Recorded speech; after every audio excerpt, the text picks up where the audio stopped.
If you're like most of us, you've seen video meetings go from a temporary measure to become part of the new normal. Love them or leave them, Zoom, Teams, Skype, and other apps are here to stay. So smart leaders are adapting and conquering what is really just one more step in an overall migration to all things digital. How do we bridge what is a clear divide between in-person and online? Where can we improve the way we communicate information and ideas? What can we do to win the day in this strange new virtual environment? I'm Jane Singer, and welcome to A Seat at the Table. If you're looking to make a better impression in online meetings or take your virtual meetings to the next level, then the man to see is Eduardo Placer. Eduardo is the CEO and founder of Fearless Communicators, whose clients include HBO, Google, Bank of America Merrill Lynch, Yale University, the Juilliard School, and the Wharton School of Business, as well as a list of A-lister private clients that are too many to mention here. Before we get started, if you're looking to develop show-stopping collections that will perform on the selling floor and online, then Spin Expo is the place to go. It's the primary exhibition for yarns and knitwear. Spin Expo provides a well-edited selection of top-quality products that are filled with creativity, as well as trend information that cannot be found anywhere else. To learn more, go to spinexpo.com. That's spinexpo.com. You can also find a link in the show notes for this episode. I'm pleased to share that A Seat at the Table podcast now has its own website. You can find a list of all the previous episodes, the show notes for each episode, and other useful information there. You can check it out at seat.fm. That's SEAT.fm because it's a podcast. Now let's sit down with Eduardo and learn how to make our next online meeting a high-energy, engaging event. Thank you so much for taking the time to join this podcast. I know that you're doing so many different things right now, so we're very excited to have you on the show. I think that when you're looking at presenting yourself online, in many different scenarios that we are nowadays, because the pandemic has pushed us into that, but likely from what I'm hearing from many different companies that I'm speaking with and senior executives are saying, we're not going to be doing certainly as much travel as we used to be doing. We've learned that we can operate in a digital environment because we've been forced to do so, right, for the last year. So it's been a proof of concept. So now the game changer is not going to be, do I know how to make a Zoom call? It's how do I come across more effectively in this kind of a new environment when we're used to being in the same room as people. I think that there's so much you can share on that. Maybe we can start with, what do you see as the key things that people get wrong when they're trying to communicate in this environment, in an online environment? One of the things that's interesting, someone who runs an international public speaking coaching business, and it's been international from when we started back in 2015, I've been on Zoom for years. So Zoom was not new to me. Right. I've been running facilitations with private clients and global facilitations remotely with teams. And I think what happens is two things. One, there's a technological aspect of it, which I think forces people to be in response to technology as opposed to people. So that's the first piece. And then the second piece is that you can see yourself. So now you're dealing with this added level of self-consciousness because you can see yourself in the screen. It's like doing all of your work staring at a mirror. Yes. And who wants to be looking at a mirror? You're right. Because when we look at a mirror, all we do is we see everything that we hate about ourselves. So true. So why do I look this way? Why am I fat? Why am I old? Why do I have too many hand gestures? Why did I wear this outfit today? And there are all these ways that people try to hide being seen. Yes, absolutely. So I think that those are two main things that people have to navigate, because there is an honesty with the camera. And imagine how uncomfortable people feel like with home videos or with headshots. Yes. And it's like all day long, it's a headshot. Yeah. Literally, you're staring at yourself as a headshot and you're just like, wow. Yeah. So I think that adds, on top of the fact that people are dealing with extreme circumstances of where they have to do these conversations, which is in their homes oftentimes, children or animals or partners or lack of space. So you're taking calls in your bedroom because you're in a studio, right? All of a sudden people can peek in and see your life. So there are all these ways in which a door has been opened into people's lives, which feels a little personal, and it can feel traumatizing. That has people extremely self-conscious. And the thing about self-consciousness is that we can read it on the screen, right? Yeah, that's very true. So I guess the first piece is how to deal with the technology. And one of the things that I tell people is that you don't speak into technology, you speak through technology to other human beings. Right. I'm in the East Village of New York, and you're in Hong Kong. Is that correct? Correct. Yeah. And at least I'm creating the experience that we're sitting around a coffee table, and I have my coffee, and you're there, and I can have an intention to create intimacy, even though we're half a mile away. So I'm not looking at the camera or the microphone or the computer as an obstruction or as the end itself. The end is you, not the screen or not the monitor, not anything like that. So my intention is to always communicate through that technology to another human being. I think that's very interesting. That's a very interesting point of view. Right? That gets tricky. That's easier if I can see people. Yes. It gets more challenging when people are not on screen and I can't see their faces. Or it's like a Zoom webinar or something like that, where I feel like I'm speaking into a vacuum and I'm not engaging with people, which is, I think, thinking about how we create content or deliver content. There is a way in which we've been taught to speak, which is by teachers and professors, which is very lecture-y. Doesn't work in this format. Yeah, true. Does not work. And I think that as we're crafting meetings, as we're crafting engagements with team members, as we're crafting things, we have to think about how to make things interactive. And if you don't have access to, if you're for example, in a Zoom meeting type of situation, as opposed to, or if you're in a webinar as opposed to a meeting, then how are you activating the chat? How are you calling forth people from the beginning to give voice to them so that you can acknowledge that people are being heard, that their participation is encouraged and wanted and necessary? So I think that there is, in some ways, it's easier to hide on Zoom. Can you imagine if pre-pandemic people walked into a meeting with a blanket covering their head? Which is what it feels like when someone comes in with a blank screen and their name. It's like walking into a room. I don't want to be seen during the meeting. Right. So I'm going to cover myself in a blanket so that you can't see me. Like, people would think that's insanity. Exactly. Right? So there is a way in which we can also invite people to be seen in the ways that actually work for them, and that it really matters, I think, to see people's faces, and that if not, that they're engaging in the chat so that we actually feel like we're having communication, like communication exists in communion with community, not in a vacuum. Right. So that we have that give and the take. And I think that intention of always being in relationship to the human being, to the humanity on the other side, I think impacts our delivery. It impacts how we show up, and I think creates a beautiful opportunity of creating, like, we wouldn't be able to do this otherwise. Yeah, that's true. And what a gift. It's opened up a tremendous amount of opportunities. So really, now it's a matter of being able to utilize this as best possible.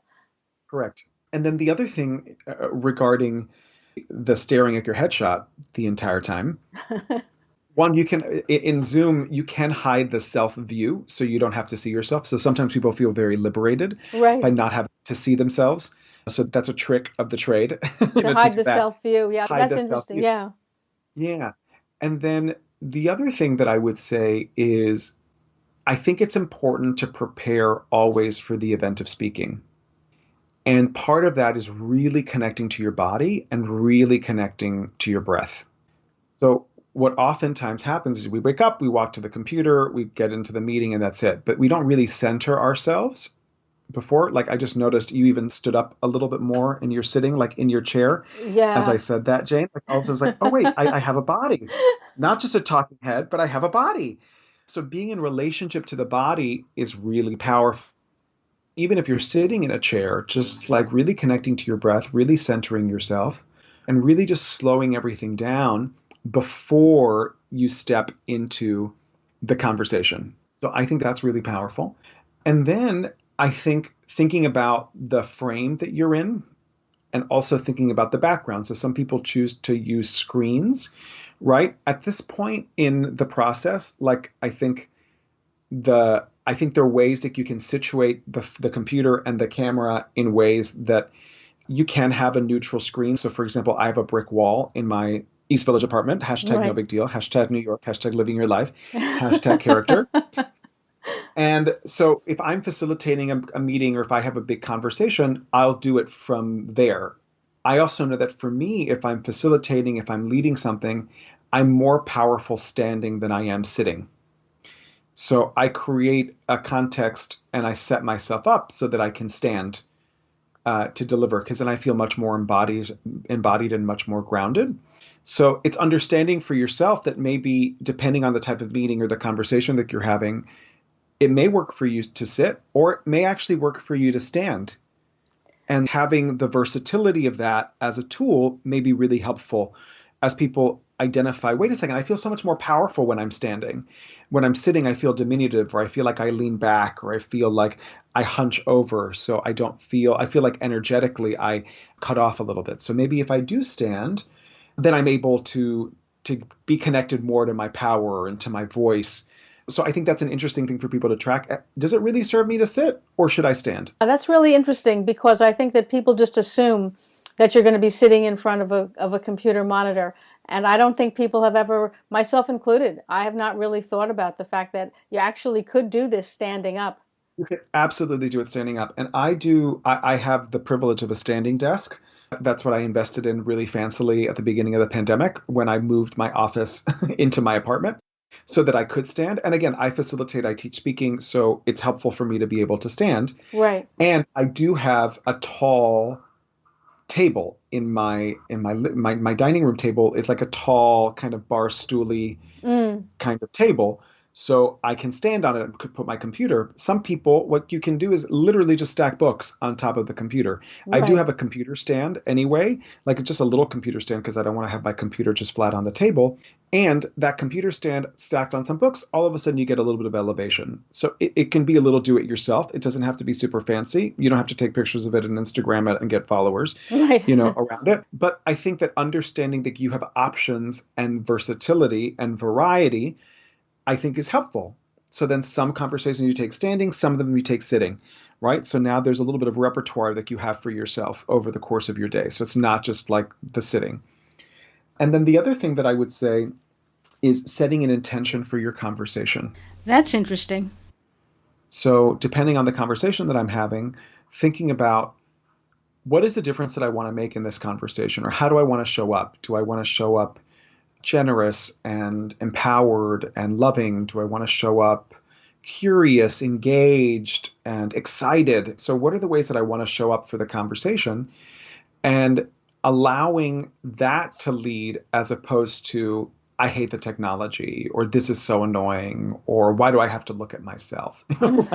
So if that's the energy that you're leading into the conversation, that's all about you, right? I think that that's interesting, because I don't think that any of us have really thought about it from that point of view. I think we, myself included, you just think of it as being, oh, it's the same as when I used to go and meet people in person, but it's online. And actually, from what you're saying, it's really, you have to frame it in a very different way.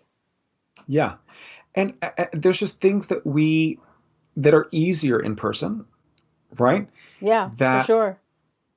because you can get the vibe, you can get the energy, you can get the feeling, like shaking somebody's hand. There's just a little bit more. And I'm Cuban. We touch, Yeah. not touching, not shaking the hand, or not. And there's information that we get, and we can't do that obviously on screen. I would say that there's another hack that I teach my clients, which is that it's important to see people's hands. That's interesting. That if someone's hands are not seen, there's a way in which my neuro transmitters, my brain has this instinct of not trusting someone because there's a part of you that feels that they're hiding something. Right. And if they're hiding something behind their hands, if they have something behind their back, their hands are behind their back, do they have a weapon? So there's something intrinsic about us, probably from the savannah and the Serengeti, that as human beings were forming, that there's just this lack of trust if I don't see somebody's hands. And on Zoom, it's very easy, or in these little headshot boxes that we're in, that we don't see people's hands. So we just see talking heads. So creating the opportunities occasionally to allow your hands to be seen is a useful tool to bridge and create a sense of trust. So if you were to have a conversation with someone and their hands were behind their back the entire time, or you would never see their hand, you'd be like, why don't I see their hands? I hadn't thought about that, but that's a very good point. And then when the hands emerge, again, it creates a sense of trust between the speakers. So I think that that's another tool to, again, allow yourself to be natural, not performative, because now you're on the screen. Yeah, I think that's also important because I think, like you're saying, a lot of people err by not being maybe effusive enough to overcome the distance and the lack of physical proximity, but then other people probably perform too much. Yeah, they overcompensate. So it's part of finding that balance. And I think that's something for each person to determine for themselves. So I'm Cuban and I'm probably a little animated, right? No, I'm not screaming into the microphone and I'm not flailing around. I'm also aware of my gesture when I'm speaking, and I'm being intentional about it as opposed to erratic. So I think that we want to bring consciousness, not self-consciousness. Interesting. Which I think has to do with awareness. So bringing some awareness. And I do believe that the more we focus, or the less we focus on ourselves, and it's very easy to focus on yourself because you can see yourself in the corner. Right. The more you focus on the other person, then the more natural and easy it gets, which is a little, it's like the thing where you're rubbing your stomach while you're tapping your head. It's just, what does that mean? That feels a little confusing.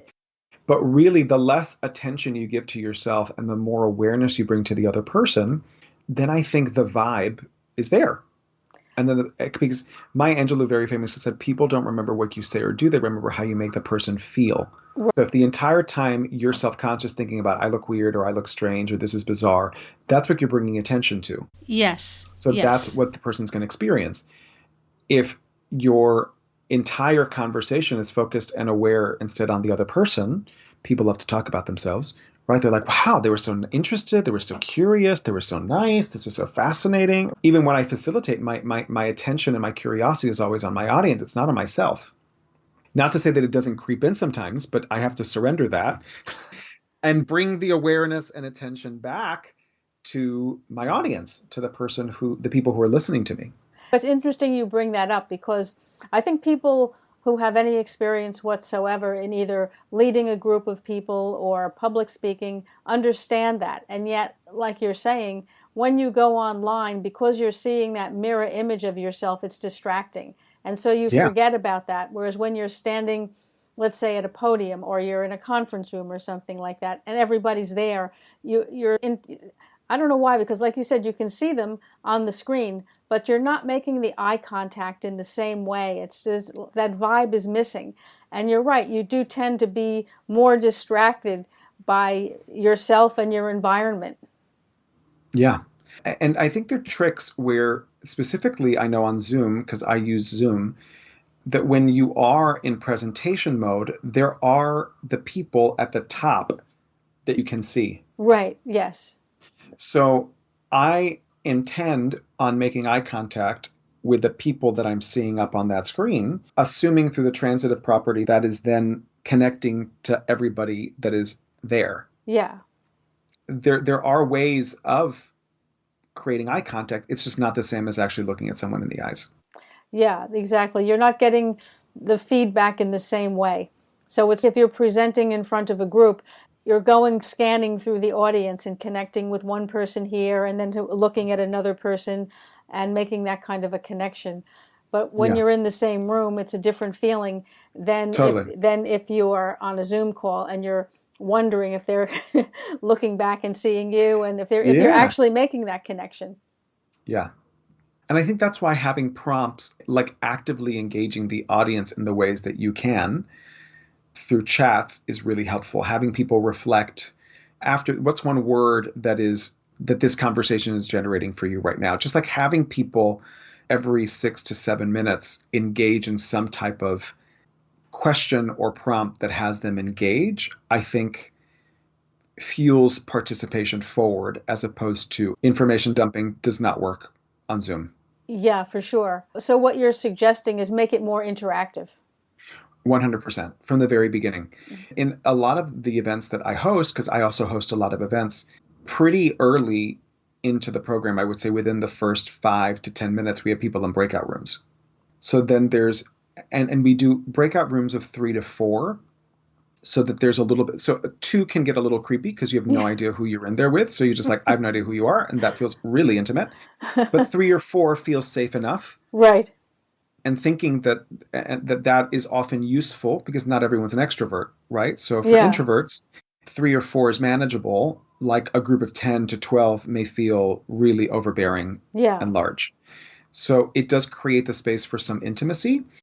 And then their nervous systems start settling down because now they're creating connections, or they're feeling connected to people and interested, and you're priming for then the main conversation that you're going to be hosting in whatever format you're in. So even if you were to host a work meeting, let's say you have a team of 10 to 12 people or something like that, to have people in breakout rooms of 3, for example, at the beginning, just going around and sharing what's something that you're celebrating from the past week, that you want to center. What was your biggest accomplishment or victory? I think that has people feeling and fueling into the positive at the beginning, and creating some space like you would have before a meeting would happen, where you would gather around the coffee and the croissants, and thank God we're not eating the gluten and the sugar. Exactly. But an opportunity to have a sensible kiki and chit chat, and because I think sometimes we miss those informal ways that we related to each other, because now it's just all work.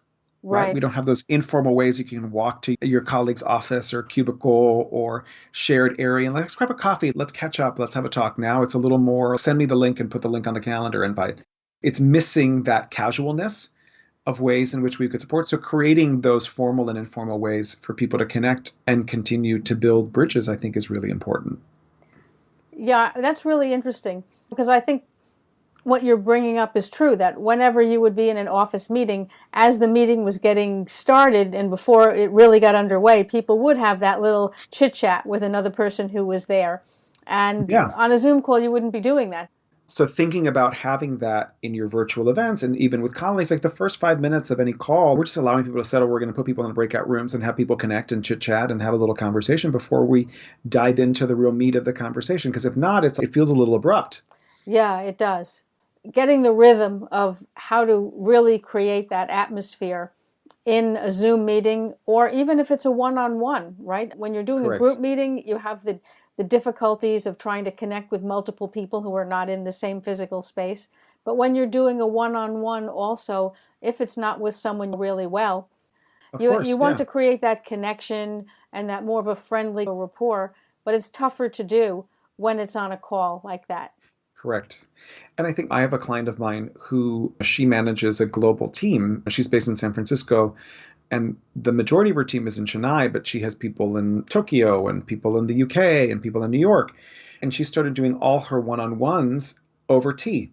Oh, that's interesting. So it would be like, let's go out, let's have it's tea time, doing the one-on-ones. So people would bring their tea, and then she would have her tea, and they're over a Zoom, but we're still engaged in the digital way in that same ritual. So it could be coffee talk. It could be a cocktail kiki. Like you have a glass of wine, I have a glass of wine. That I think shifts it from feeling overly formal to I think we are craving a little more intimacy. And again, not in the romantic way, but in the way that two people can form a connection and relate as human beings, specifically because we're all stressed. Yeah, for sure. There's economic stress, there's health stress, there's mental health stress. there's medical stress, like naming that is there. I think the opportunities that we have to engage and connect, even with our colleagues, I think is even more important, because we oftentimes spend more time with our colleagues than we do with our families. Yeah, very true. And you're on a screen while your spouse or children may be in the living room, Right. like you're there, but you're not being attentive to them. You're, being attentive to your colleagues. So I think that's yet another thing to be thinking about. I think that's really important also. And I think that part of it, like you say, is you getting in the right headspace, so to speak, and approaching it from the point of view of I'm connecting with another person, as opposed to this being this distance, very sort of uncomfortable situation where I'm on a call with somebody and I feel like I'm not connecting with them. If you're looking at this and someone is getting on a call, it's easier if it's colleagues because you already know them. But let's say that you're having to get on a call with either a new colleague or maybe with a client or something. So there's already that sort of initial, I don't want to say tension, but a tense because you don't really know them. What might be some things that you could do, given that you're both on a screen, to break the ice a little bit? So I'm always really curious. So I allow my curiosity to rule the day. And again, people choose to share different things via their Zoom extravaganza. But I tend, or whatever their virtual, meeting ethos is. So some people choose to use blank screens, so you can't see into their homes or you can't see things. So in that case, what I would do is I would possibly notice something about the person. So maybe it's the color of their shirt. Oh my God, I love that color. Oh my God, those earrings, they're stunning.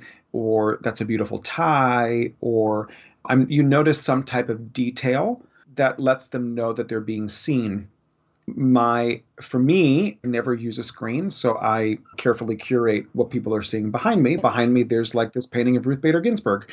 There's an orange wall. Yeah, which is very nice. You have a very striking environment there. Yes, which is very much on brand, and it's very much about me and my business. So it leads people, it gives people a gateway to learn about me. Yes. So I'm oftentimes looking at, I read that book, if I can see the book on the bookshelf. Right. Or I love that photograph, or I love that painting, or I love the color of that wall. So it's understanding and looking for details that allow the person to be seen. So that is oftentimes what I'm doing as a bridge, specifically if I don't know the person.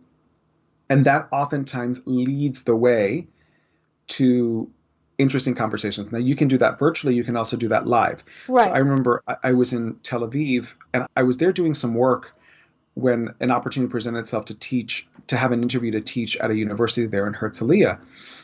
And as I was walking into the office, I noticed that there were pictures on the wall. And I said, oh my God, those are gorgeous pictures. Who took them? And she said, I did. And then I said, oh my God, I was a photographer. When I started my public speaking coaching business back in 2007, I was also a photographer. Before we even settled and had a conversation about who I am as a public speaking coach and teaching public speaking at this university. So being curious about the person, their humanity, what they love, what they're passionate about, which is oftentimes on display, which is why they have it in their offices, I think that becomes an interesting hook to start building a sense of connection. That's really interesting because you wouldn't think to do that when you're online. If you walked into somebody's office or their home, you would be inclined to mention things like objects of art that they might have around or decor or so forth, or even what they're wearing. But when you're online doing a Zoom call or a Teams meeting or so forth, you don't really think about it in that way. And I think it's interesting that you're bringing that up because it's something that everyone really can do. Unless, of course, the person has a screen, as you said. And even with the screen, there are little things that creep out. Right. Like a cat. If you have a cat, right? If you have a cat or an animal moves or So again, I think part of that is just being really curious about the person. And I think leaning into that curiosity. I think asking questions and identifying, like for me, again, there's an array of backgrounds that people have, and the backgrounds say a lot about a person. Right. And if they don't have a background, then you can look at items of clothing that people are wearing and accessories that they're wearing. It could be a scarf, or it could be a brand of headphones that they're wearing. Ooh, that's a that's a beautiful headphone. Where did you get that? Right. So anything that has the person speaking about something that's unrelated to the topic starts bridging and creating a sense of connection. Right. You'll find yourself back on track, but it's a little bit of a disruptor that has people sharing. And I think that then we're having a human conversation, not just ticking tasks off a list. Yeah, that's very true. And I think you're right. That's something that you would take for granted in a live situation, in an office situation, in a meeting situation, and to figure out, as you're explaining, how to translate that into an online environment. It's not necessarily giant steps that you need, but the fact that you've pointed it out, people are thinking, oh yeah, I hadn't actually thought about that. No, I could do that. And when you're facilitating, and I again facilitate programs, I always, as people are arriving and landing into the meeting, I acknowledge that I see them. Yes. Linda, it's so great to see you. Love that color that you're wearing. Stunning. Stan, it's great to have you back on our call. Ooh, the flowers behind you are breathtaking. So just it's allowing people to know that they're being seen. Right. I think also shifts it, because I think people forget that they're being seen. Yeah, that's very true. I think that it's of a duality, because on the one hand you feel self-conscious because, like you said, you can see that mirror of yourself, but at the same time, because you are just basically facing a computer, sometimes you feel you're not seen at all. Totally. And you're just a box with another 20 people or another 50 people or another 200 people. And you're more than a box. You're an actual person. Right. You're a human being. Again, I think the more we can relate to the experience as a tool for greater connection, I think it transforms the experience. There's just a lot of their headphones, their monitors, their cameras, their what do I look at? All of those are tools to create greater connection. So it's not the thing in itself. What we want is connection to human beings. And I think allowing the focus and attention to always be on the human beings, it's what's going to create the standout connection. It's going to feel different than the way most people are handling the communication. Yeah, for sure. I think everyone came at this, not everyone, but most people came at it not liking it to begin with. So right. people really were not wanting to do these kind of calls, were resentful of having to do it. Now we've become accepting. So the next step is to see, okay, how do we make the best of it? And I think what you're saying really is you have to humanize the experience. Yeah, 100%. Which is something that was a theme that we're seeing a lot in the new digital world. And not new because of the pandemic, but starting with shopping online through to so many other things that have been digitized. How do we bring a human element into it? Because people want to connect with other people. So how do we create that connection? But the Zoom meetings and the Teams meetings is something that most people are spending so much of their day doing. And not by choice, because with shopping online or other things that we do, okay, that's something you do when you want to or not. When you're doing this all the time, the ability to be able to create that humanized experience is so important. And in Spanish, there's a term which is called tener, which is to have detail. And I think from a customer service perspective, that's always what stands out when someone has detail with a customer, when someone walks in and you call them by their name, or you remember details about their past, or you remember their kids' names or spouse or milestones, or you remember their favorite color, or specifically in retail, you walk in and you're like, there's a shoe that we got and it has your name all over it. Right. And I knew you were coming today, so I have the size that you're going to want, and I know you're going to love it. Or it could be the color. We just got this thing in. The color is exactly your favorite color. And I knew you were coming today, so I put it aside for you to, right? So that it's like, oh, they thought of me, right? That level of care. And I'm speaking to you specifically from a retail perspective, but I think that there is a way that what I'm identifying is noticing the details creates a greater form of connection. Right. Again, tener detalle, to have detail, right? Because then what happens is, for example, let's say I'm having a conversation with someone and I notice that on their bookshelf, they have some author Mm. that they really love. All of a sudden, the author comes out with a new book and it's reviewed in the New York Times or it's reviewed somewhere.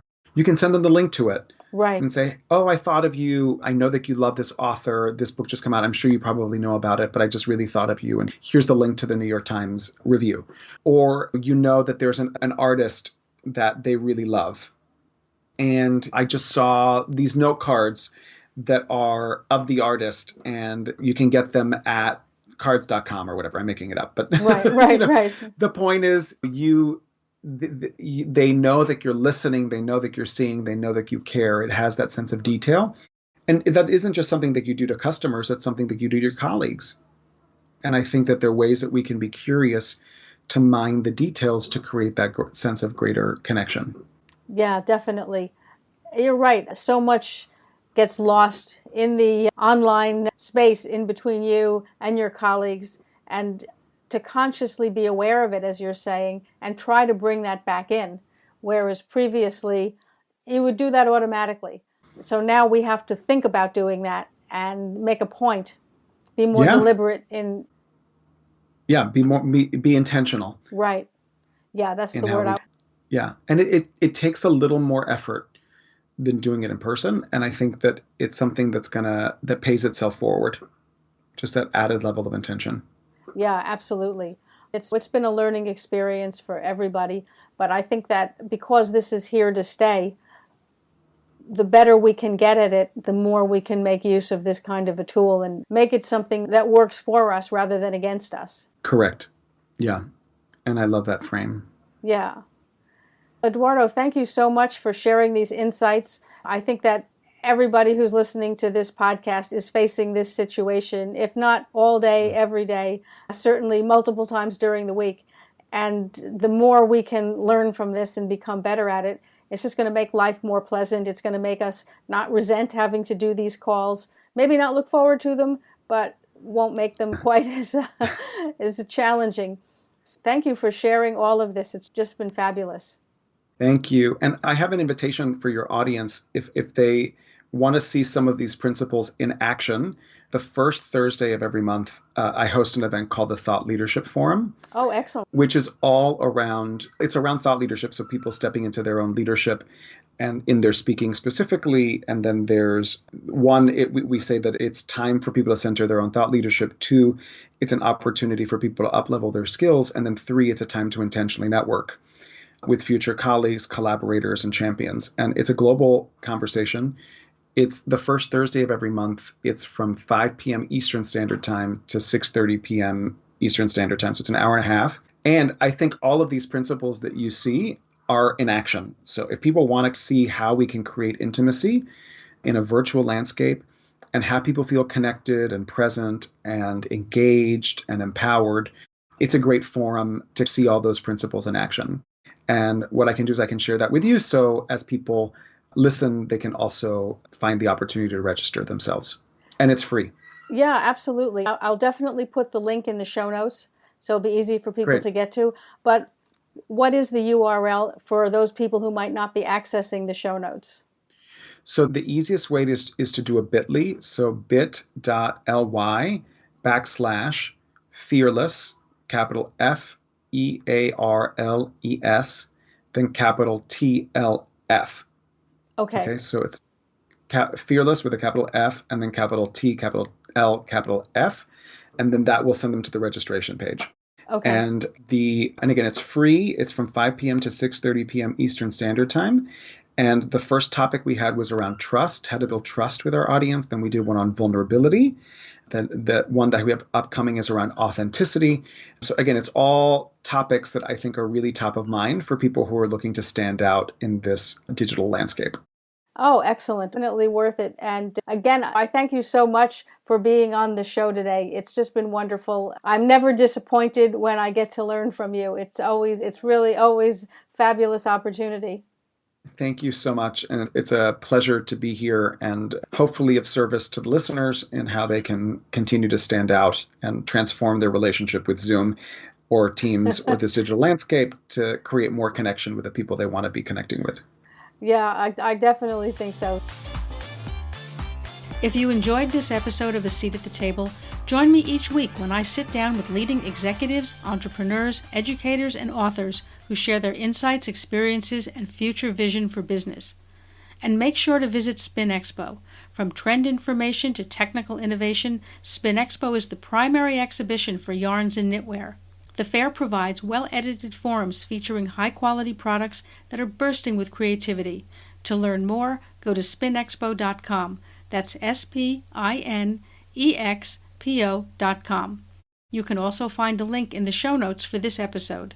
Before you go, our current situation and sourcing report is now available. Find out more in the show notes. And don't forget to check out our new website, where you can find all of the previous episodes of A Seat at the Table podcast, plus lots of other useful information. You can find it at seat.fm. That's SEAT.fm. FM because it's a podcast. Thank you for joining me today. I'm Jane Singer, and I'll see you in the next podcast episode.